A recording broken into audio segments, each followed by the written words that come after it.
Breaking news দর্শক বন্ধুরা, doctor ইউনূসের পদত্যাগের দাবিতে জুতা এবং ঝাড়ু মিছিল নিয়ে বের হলো বাংলাদেশের সাধারণ জনগণ। আপনারা দেখতে পাচ্ছেন ডক্টর ইউনূসের পদত্যাগের জন্য এখানে কিন্তু ঝাড়ু মিছিল হচ্ছে, জুতা মিছিল হচ্ছে এবং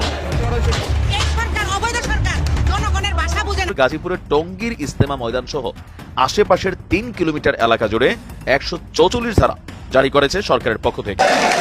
আমরা কেন রাজাকারদের লিস্টটা সঠিকভাবে করিনি? রাজাকারদের লিস্টটা যদি সঠিকভাবে করতাম তাহলে সমস্ত কিছুর সমাধান হয়ে যেত।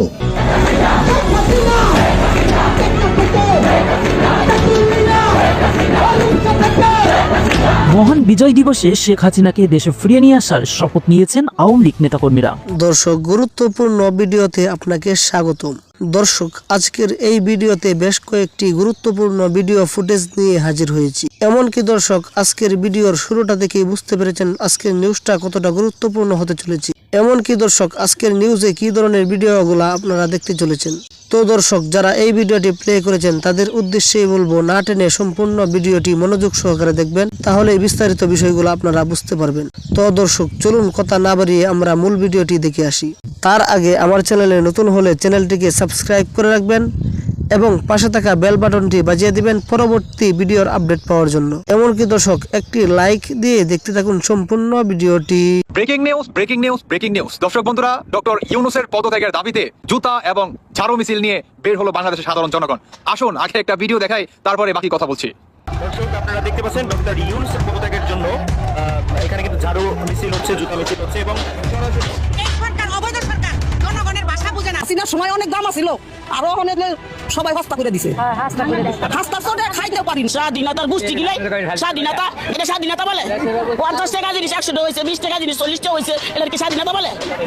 হ্যাঁ, আগে থেকে বেশি সহ্য চলতেছে। কেন চাউলের দাম ঊর্ধ্বগতি, তেলের দাম ঊর্ধ্বগতি, সবজি কিনতে পারি না, স্বৈরাচার মুক্ত করে কি পেয়েছি ডাক্তার ইউনূস সাহেবের কাছে জানতে চাই। আচ্ছা শুনে না, দেখতে হবে না। এই হচ্ছে আমাদের বাংলাদেশের অবস্থা। আসলে মানুষ কি করবে ভাই বলেন? মানুষ তো বর্তমান বাঁচতে চায়। যারা নাকি সাধারণ মানুষ ভাই, তাদের বর্তমান বেঁচে থাকাটা একটা যুদ্ধের মতো হয়ে গেছে। বর্তমান বাংলাদেশের প্রতিটি নিরহ মানুষ তারা যুদ্ধ করে মনে করেন বাঁচতেছে। দ্রব্যমূল্যের দাম আকাশচুম্বী। শুধু এটাই না, এই সার্জিস হাসনাত নাকি 100 করে 200 কোটি টাকা নাকি পর্যন্ত আপনার হাতিয়ে নিছে। আসুন আরেকটা ভিডিও দেখে আসি।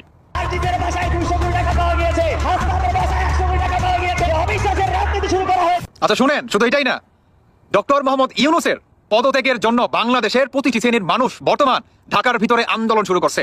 শুধু এটাই না, সমন্বয়ক সার্জিস হাসনাত এদের বিরুদ্ধেও কঠিন অবস্থা নিচ্ছে বাংলাদেশের সাধারণ জনগণ।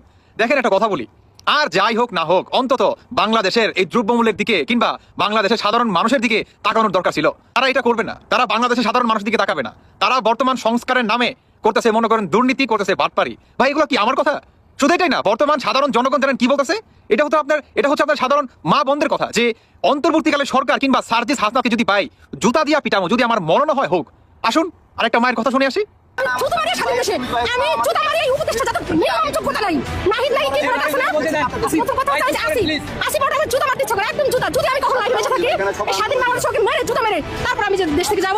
আচ্ছা শুনেন, এই যে মানুষগুলো যে কথা বলতেছে, আপনি জানেন তার ভিতরে আসলে কতটা কষ্ট, কিংবা সে সংসার চালাতে পারতেছে না, সে তার পরিবার চালাতে পারতেছে না। এর জন্যই ভাই আজ সাধারণ মানুষ মনে করেন রাস্তায় নেমে গেছে। এর জন্যই একটা মানুষ আসলে তার দেওয়ালে পিঠ ঠেকে গেলে কিংবা তার পরিবারের অবস্থা কতটুকু নিচে নামলে কিংবা কতটা কষ্টে যদি সে থাকে, সে মনে করেন সাংবাদিকদের সামনে এসে কিংবা বাংলাদেশের জনগণের সামনে এসে তিনি এই ধরনের বক্তব্য রাখেন।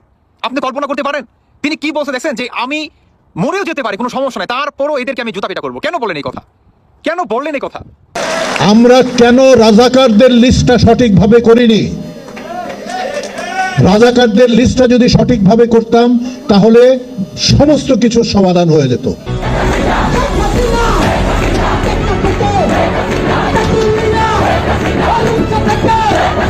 মহান বিজয় দিবসে শেখ হাসিনাকে দেশে ফিরিয়ে নিয়ে আসার শপথ নিয়েছেন আওয়ামী লীগ নেতাকর্মীরা।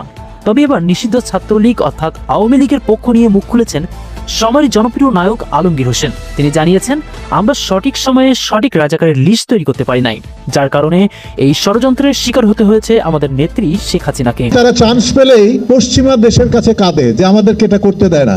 আমরা কেন রাজাকারদের লিস্টটা সঠিকভাবে করিনি?